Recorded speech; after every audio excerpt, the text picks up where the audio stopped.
Over here, this idea is from my Rebbe, Rabbi Shapiro. It happens to be also a chapter in my book, not that I'm being any self-promoting in looking into the sun, and which you can get at a discount after the class. But I do want to say to you the following thing, is that this message is not just a message. I think it's a very important message. When we are living in a world where the number one thing I deal with is students, and not just students, adults and people that I work with who are dealing with all kinds of anxiety. Now, you're not supposed to rustle around with that. I thought you're the one that always tells me to be quiet. Okay, fine. Seriously, our generation, every couple of years, there's like a new wave of reasons to have anxiety. Like 10 years ago, it was just that we discovered that all the people that you trusted are actually creepy. So it was like a whole wave, and we found out that the doctors were creepy, and the guy that gives you candies in shul was creepy. Then came Corona, and Corona basically, everyone was reduced to a small little screen for 15 hours a day. And now we're dealing with anti-Semitism. So I just found out now people are afraid to go to Europe. I'm running this Neve trip in Italy, God willing, and people say, no, it's too dangerous, everything's too dangerous, let's go to a nice, safe place like Israel, right? So this is like, it's what people are saying. Yesterday, this actually happened yesterday, that's why I'm saying this to you. I was discussing it with a student in another school, and it's very obvious why she has so much anxiety, because she told me quite openly she spends 8 hours a day looking at her phone, right? You know what phones are, those little things over there. And she told me, Rabbi Nissel, my generation, we're all addicted to our phones. I said, no wonder you have so much anxiety, because tell me the truth, how many people are you following? Now, you don't know what that term means, but they know what it means to follow somebody else, right? So whether it's following on, maybe you should close the door, right? You're following on TikTok, on Instagram, Snapchat, if you're a grandma, Facebook, whatever it may be, okay? Whatever you're doing, you're following people. And I told her and the people that were with her, I said, there is nothing sadder than spending your life looking at a little screen, following people. You should be followed. Okay, every person in this room, Sarah over here, okay, who desperately needs a shidduch, she is a woman that we should follow. Okay, now, but what I mean to say is that honestly, the whole idea of following, since anyhow we know that what we're following is basically fake. That picture that you're looking at, there's 99 pictures that were disqualified before that one picture that has been digitally enhanced was actually put up. And basically what it does, it wrecks your self-esteem because you're saying, I can never be cool and awesome like that person over there. And put it away, stop following people, and make yourself that person who everyone will want to follow. I'm not actually telling you to put yourself out there in the country. I don't think it's healthy at all. I think a person should be tsanua in the male sense of the word. A person should live a hidden life where you're busy making the world into a better place. That's the Jewish way, is to be constantly involved in chesed, changing the world. Do not be a spectator in life.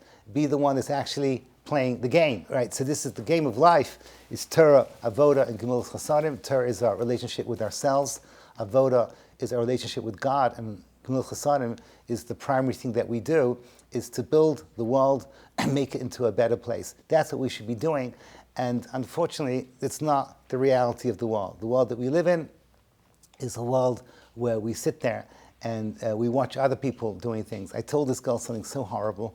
I'm going to tell it to you just because it was so extremely dark, and you'll like it because you're British, right? It was British, dark, and thank God she was the kind of girl that I knew that could deal with my humor.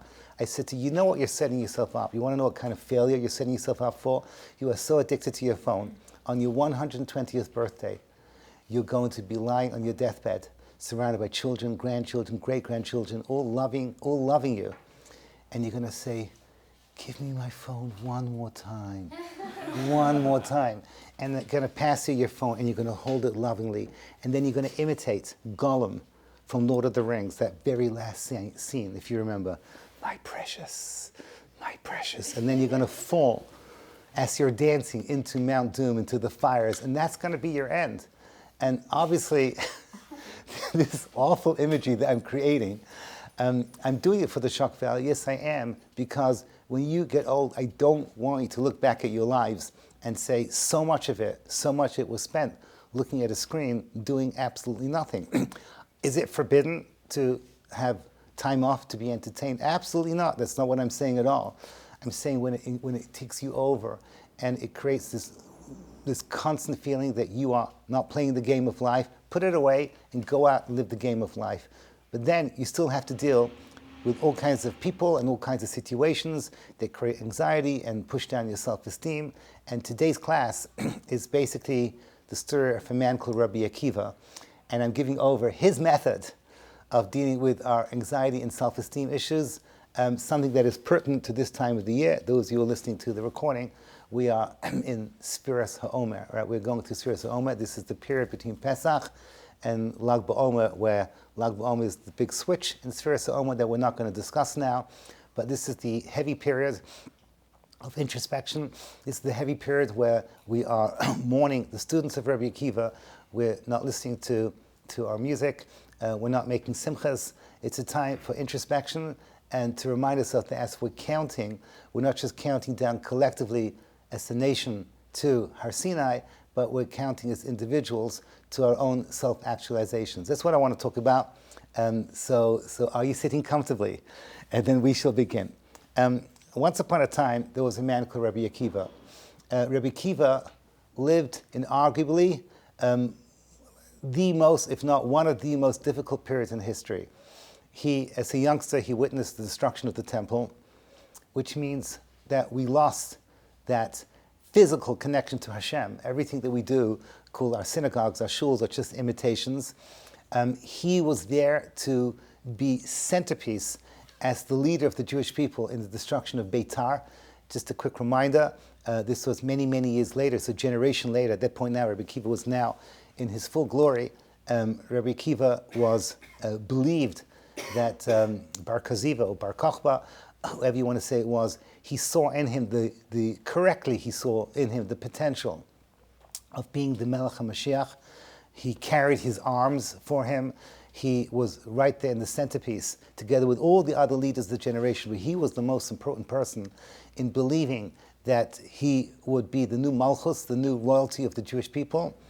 And as you all know, this is one of the great 5 tragedies that we mourn on Tisha B'Av. Beitar was not just a tragedy that we lost Malchus, we lost royalty. This man, in the end, turned out to be, I don't know if he was all along was a fraud, but in the end he crashed. And with him was a terrible bloodletting that the Talmud brings down, that literally there was blood flowing into the sea. There was you could see the rivers of blood going into the sea. And it turns out that the greatest enemy of the Jews in history, people don't think about it, was Hadrian, right? Us Brits, where are you? Okay, my friend over here from Waterloo. So yeah, Hadrian's Wall. So we think of Hadrian as this great Roman builder, but he was the one that made that vineyard, right? That famous vineyard, built with the walls were built out of dead Jewish bodies. This was not a discussion for now. Rabbi Akiva saw all this, and then he had a dream to rebuild the Jewish people and to recreate what we had. And the way he did it is the only way that Jewish people have survived, is through the building of Torah. This is a general rule. Wherever there's Torah, so the Jewish people survive. This is a rule throughout history. I am from London, right? But my wife is from Memphis, Tennessee. And people think Memphis is a huge, massive community. You go north, you have Louisville, Kentucky. You go west, you have Little Rock, Arkansas. You go east, you got Nashville. You go south, you got New Orleans. All of those 50, 60 years ago were approximately the same size. But Memphis built Torah. Memphis had the Greenblatts, Reb Nata Greenblatt, Reb Ephraim Greenblatt, Tzaddikim Zichron Livracha.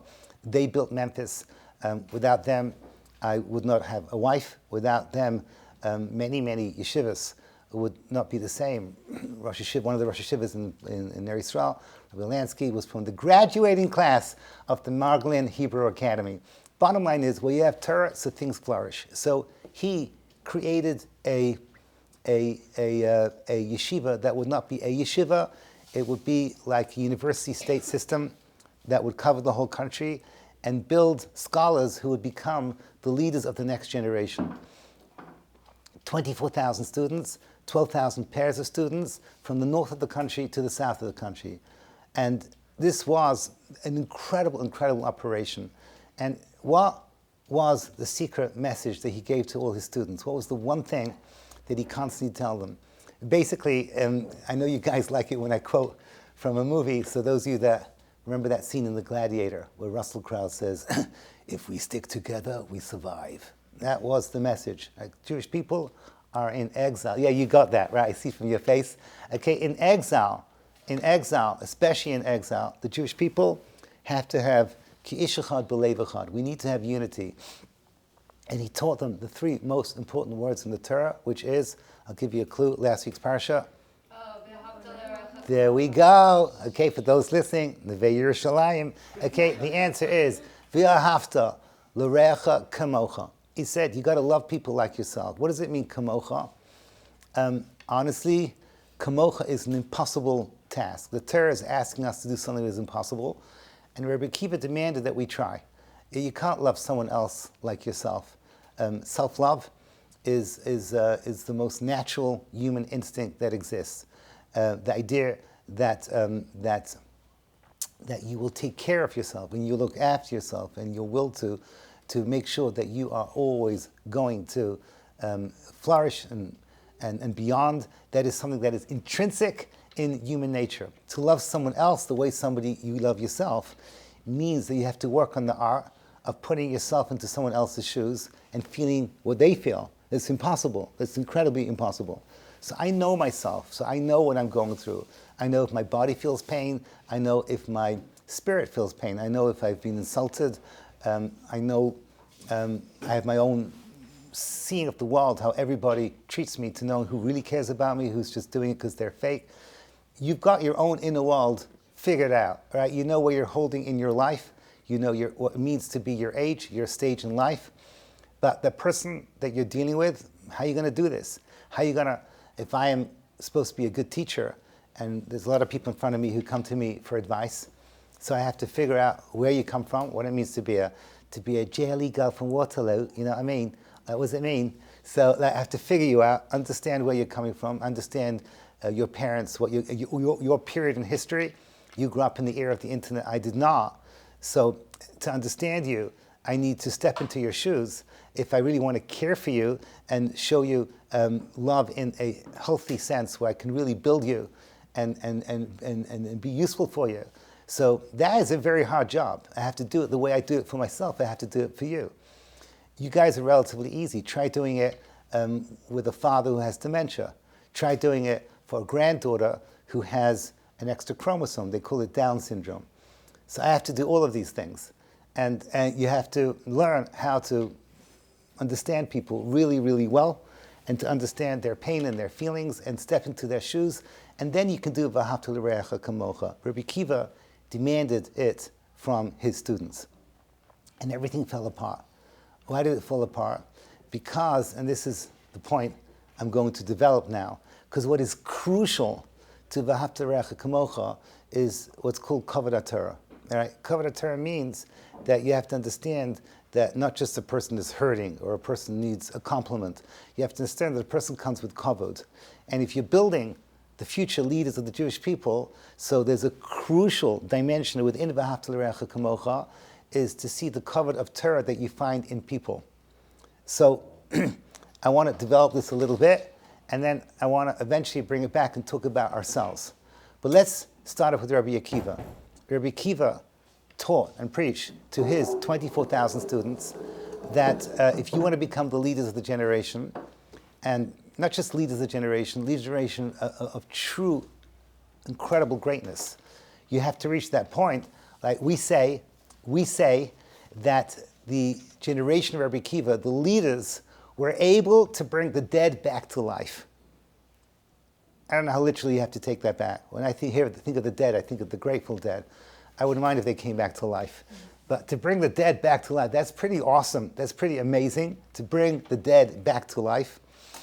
This was the level of these students. These students, if one of them would walk into this room, one of Rabbi Akiva's students, So you would stand up for them as if you were looking at an angel.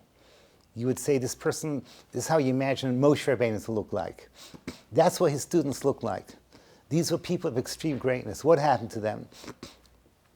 You know the story. You're learning it here in Neve. They all died, every single one of them. 24,000 students all died. And they all died for one reason and one reason, and only, as the Talmud brings down, Shlei noagu kavod zeh lezeh. They didn't know how to give each other honor. Now, I want to go back to that statement in a moment, because that's the purpose of my class. But before I do, just to remind you the rest of the story. Imagine that you were Rabbi Akiva, and you saw that everything you did had crashed.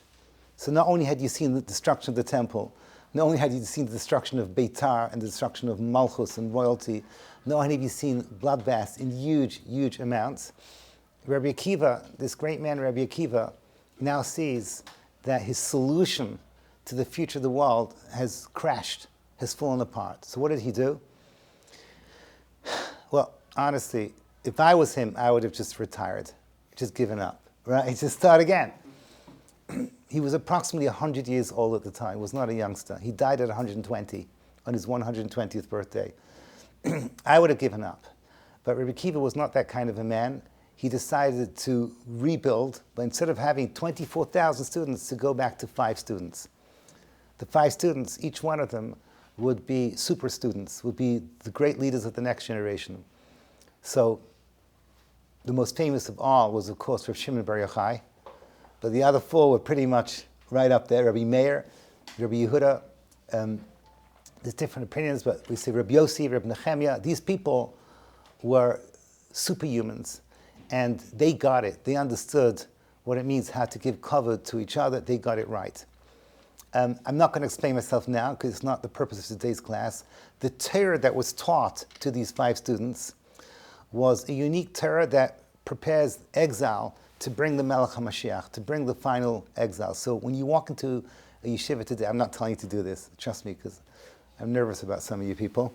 Do not walk into the Mir Yeshiva. You walk into the Mir Yeshiva and you see thousands of people, all looking like spare parts from Happy Feet, all shuckling, all with the same page of Talmud open, and you ask them what they're learning, and they're learning about oxes goring cows. Know that this system was set up by Rabbi Akiva. This is the way that the Jewish people have survived 2,000 years of exile, and this is the way to bring the Melech HaMashiach. Why? For another day. How it is that it works that way? For another day. I'm happy to teach it to you.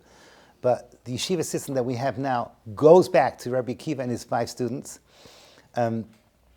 Today it passes through Vilna, or Volozhin to be more exact. The modern day yeshiva system was set up by Reb Chaim of Volozhin, and your future husbands, God willing, who you will tell them, okay, I want you once a day to open up a Gemara, so know that what he's doing, which is keeping the world alive, the Gemara is the engine of the world that brings us to Mashiach.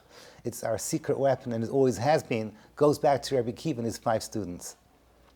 But, and here's my point, those 5 students understood what it meant, Kavod Torah. They understood how to give, the Torah comes with Kavod. So, I want to explain this to you a little bit deeply, and then get back to ourselves. Let me just get the ideas out, okay? And then don't forget your question. Do not forget your question. We're surrounded here by books. We're in the Neve Library, and there's thousands of books of scholarship that is out there. When you take out a book, you drop it, you pick it up, you give it a kiss. You would never do that with a physics textbook. Why? Because in your gut you know that Torah comes with kavod. Torah comes with honor. And it goes back to Har Sinai. We're coming up to Shavuos, the next festival, was called a Ma'amad Shel Kavod.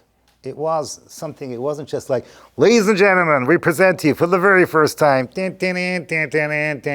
Torah, Okay, it's not what happened. There were no cheerleaders there. There was no, go Moshe, go Moshe. No, that's not what happened. It was a Ma'amad of Kavod with such crazy, with thunder and lightning, and there was the fire that was going on, the spiritual fire, and we basically were transported back into the Garden of Eden. And we had revelations that no one else is allowed to have. And our souls literally left our bodies from the awesomeness of the moment, and the angels had to help reconnect our souls to our bodies and give us those crowns. That whole scene was something, was called kavod she'ein, incredible honor. Now, the mission of us brings down that every single day a voice comes from Har Sinai and says, woe to us, mi'albeina shel Torah, that the Torah has lost its kavod, has lost its honor. And I want to understand what it means that Rabbi Akiva students were not able to somehow connect to what's called kavod HaTorah amongst their friends. In other words, they weren't able. I picture let's say, imagine two Rabbi Akiva students learning right here. How do you imagine they would interact? One would say a comment, the other one would say, that was stupid. Do you think that's what happened? There's no question about it that when a chavrusa would come in, he would stand up for his chavrusa, for his study partner. He would give him tremendous honor. If he knew that his chavrusa had any need, for example, that let's say there was something happening in the house, and he could help out, he would give his last penny to help out his chavrusa. He would do everything he could for him. His chavrusa would give an argument. He would argue back respectfully. They would go back and forth to try and find the truth, to try and find what the Torah says. There's no question about it that they knew what it means. Cover. I'll prove it to you. I live in 2024. This book over here is about my Rebbe Moshe Shapiro. The other book, Rik Shelei, on Women in Prayer, I quote a lot my other Rebbe, Rosh Shlomo Valba. I saw these people with my own eyes, and they were people that demanded kavod. The kavod that you looked at them, and you just see this face over there. My friend Rabbi Hartman told me when he went with Rabbi Moshe to Prague, he would walk the streets, and everyone would split like Kriyas Yamsuf. I'm talking about non-Jews. When they saw this man, he looked like a Jewish king. It was crazy. I remember, no one asked me to do it, when I was living in Memphis. I would call up my Rebbe, and without even, I would be in the privacy of my own room in Memphis, Tennessee, but would make a phone call, I would put on my hat and jacket, just because hat and jacket is a symbol in the yeshiva world of honor for somebody. Just because I'm talking to him, even though he couldn't see me at all, I just felt I needed to do it. I'm talking to my Rav. He would describe how Rabbi Baruch Ber Leibowitz, known as Rabbi Baruch Ber, when he would quote Reb Chaim Soloveitchik. He said every time he quoted him, his hand would start to quiver. And I saw in my own Rebbe that my Rebbe would do the same thing when he would quote his Rebbe, the Brisker Rav, which is Reb Chaim's son. So I saw with my own eyes what it meant, a little bit of kavod Torah. Honestly, you don't have to go further. You just go in, for those of you who are Sephardi, you want to see kavod Torah, a couple of feet from where we are now is Yechavet Das, where I got to see Rav Yosef in his full glory. Rav Yosef, I don't know if you know who you heard Rav, just nod your heads that you know what I'm talking about, the great leader of Sephardic Jewry. He brought kavod, he brought honor back to Sephardic Jewry. I saw him with my own eyes. And Friday night, I would daven Yechavet Das.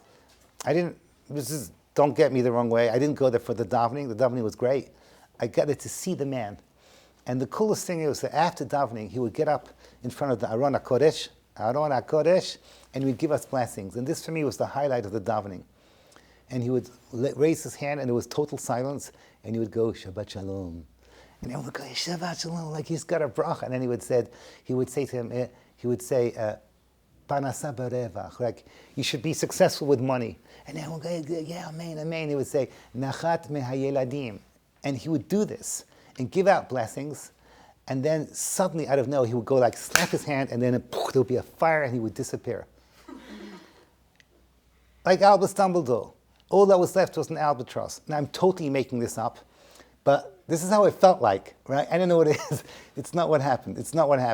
He was so insanely cool. He was wearing this golden kaftan, right? He had such a presence. And kavod Torah, okay, they know what kavod Torah. Spartim know how to do it. Hasidim know how to do it as well. You go there, you go up to the Rebbe, and he puts out his hand, and you kiss his hand. How cool is that? He's a king. The guy's a king. So this is how it goes. Now, if you go back a generation, the sensitivity that people have for each other, the V'ahavta Recha Kamocha, and the cover they gave each other, it starts to get insane. Because every generation, we lower our ability to do mitzvos, which means that as you go back in generations, people were greater and greater and greater. So my Rabbi Yerushalayim May would describe to me what it was like, to be with Rabbi Yerucham of the Mir. And Rabbi Yerucham of the Mir, he got to see, I don't know if you got to see Rabbi Yisrael Salanter. I don't remember, but Rabbi Yisrael Salanter was famous. That Rabbi Yisrael Salanter had so much sensitivity for people, and he demanded that sensitivity for people. One of the stories that comes to mind is that when he would wash his hands, he would always use the minimum amount. Even though there's a mitzvah when you wash your hands to fill it to the top. Today you should fill it to the top, because here in the vein no one cares, you have taps. But in those days the water was brought by a lady, I don't even know if she was Jewish, it was filled in, and he would say, why should I do a mitzvah well at the expense of the schlepping of some woman? Why would one have to schlep extra for me?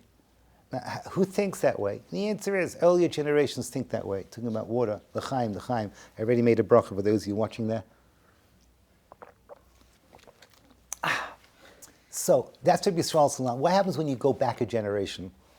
You start to get to the Vilna Gaon and his students, or you go back further to the times of Rashi and the Rambam, and you think about these giants of Torah. How much kavod would they give each other? How much binad l'chaveri would they have? How much v'ahavta l'recha kamocha they would work on? And how much they would appreciate the Torah of their fellow men and their students? By the time you get to the Talmudic age, it's already outside of our ability to fathom how they would treat each other in terms of honor. Honestly, I don't even know how to begin to talk about Rabbi Akiva and his students. I don't understand what it means that Rabbi Akiva would give honor, Rabbi Akiva would demand that his students would give honor to each other, and they failed, and they all deserved the death penalty. I just want to throw this in. When we talk about the death penalty, it's not a regular death penalty. A regular death penalty is when you do a major crime. Here, we're talking about people that were given the task to rebuild the future of the Jewish people.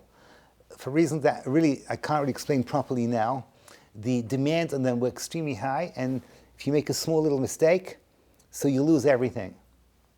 I don't know how to explain this to you properly. I mean, I guess if you're an astronaut and you're being sent to the moon or being sent to Mars, whatever it is, and the whole world is watching you, so every small little mistake you make has massive consequences, and you can lose everything. You have to be perfect all the way.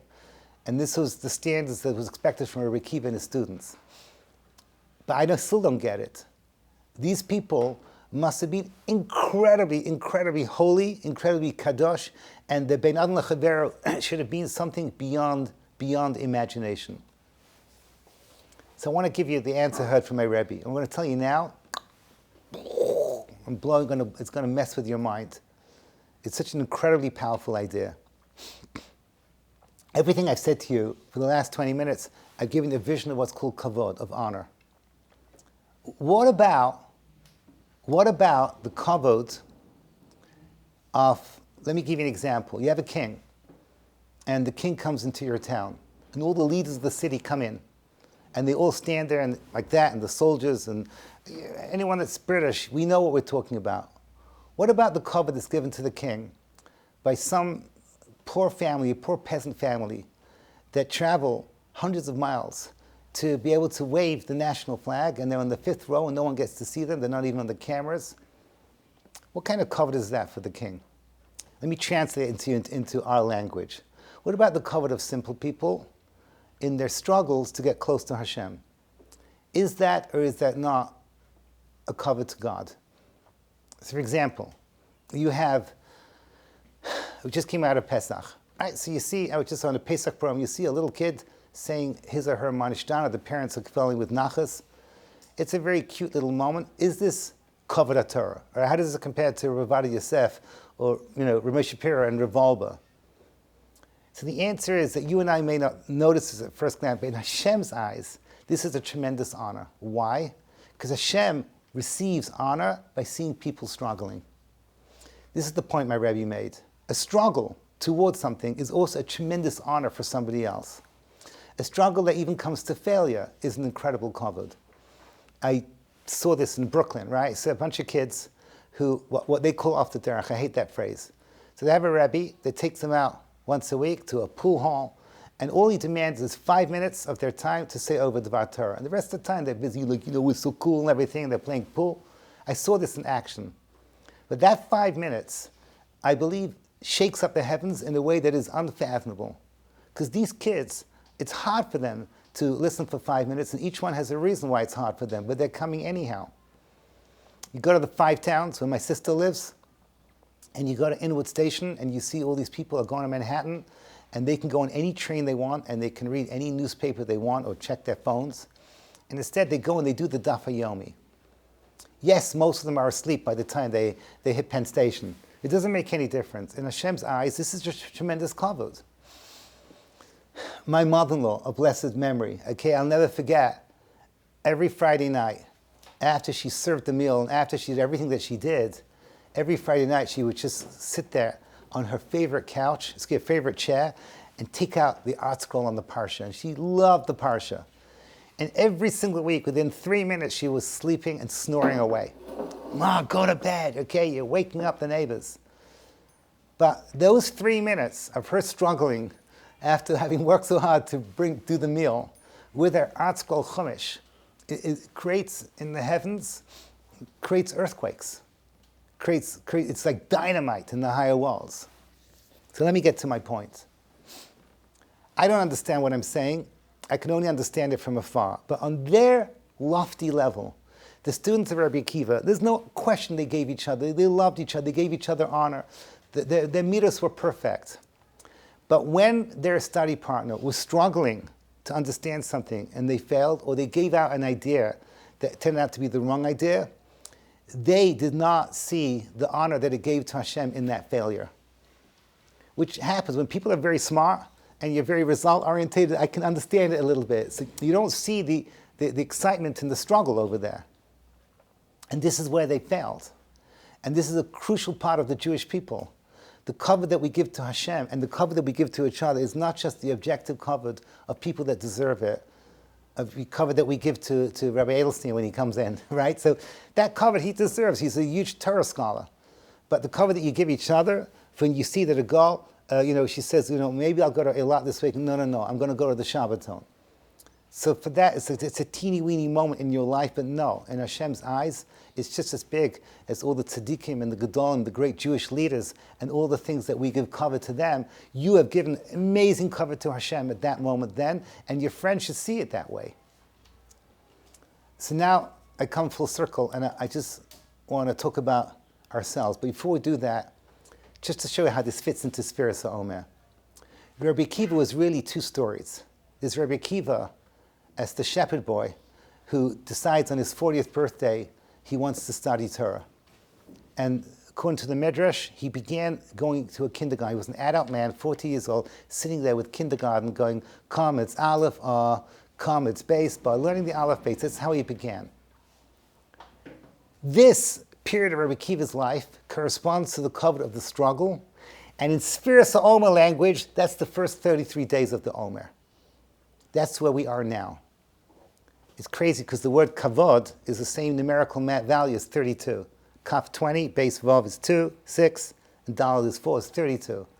32 days, Gematria kavod is the first 32 days where we're holding now, is the kavod of Torah that comes through the struggle, of simple people doing what's right, fighting and winning battles, but losing battles as well.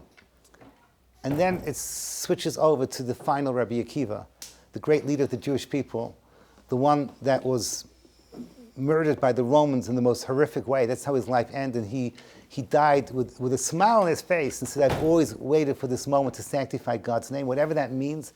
The great Rabbi Akiva, with his thousands of students building Torah.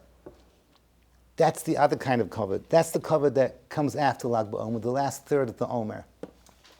So what I want to say to you is the following thing.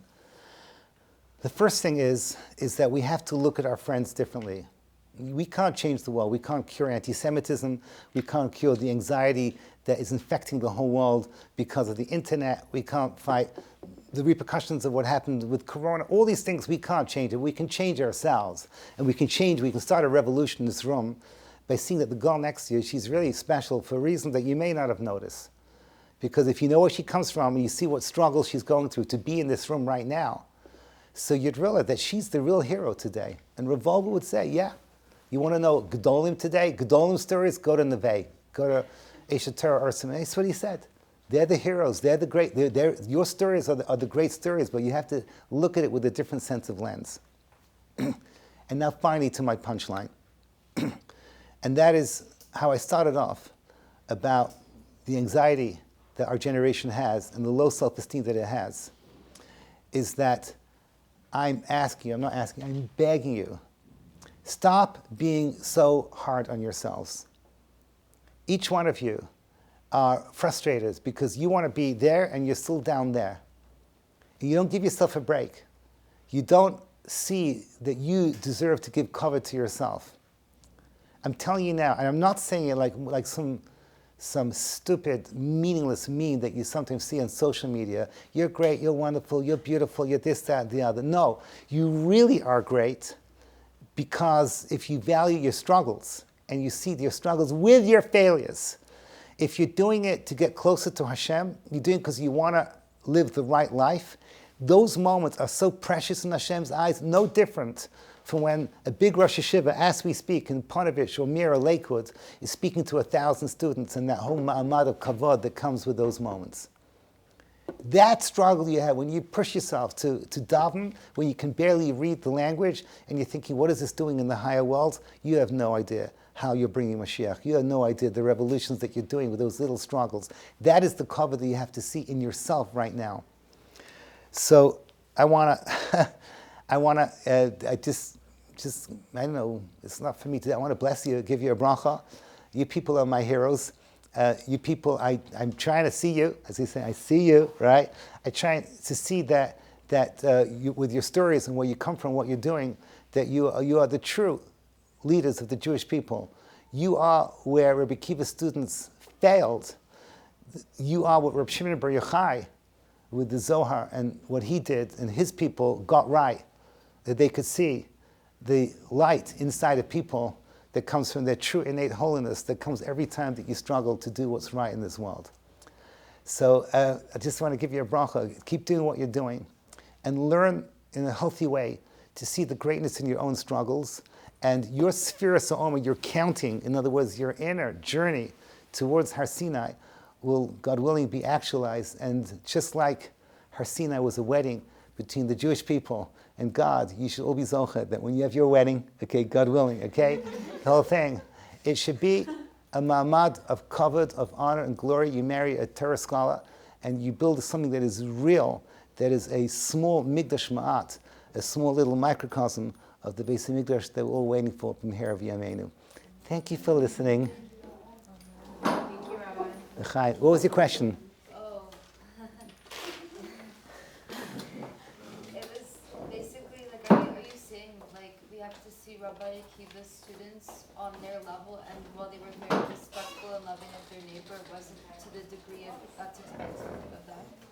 So that's exactly what I was saying, but I was focusing on specifically that they could not see the honor that Hashem receives through people's failures, through people's struggles. That was the main point I was trying to make. And wasn't Rabbi Akiva's whole thing, they don't have to live? Yeah. So then, like, So that now we understand why.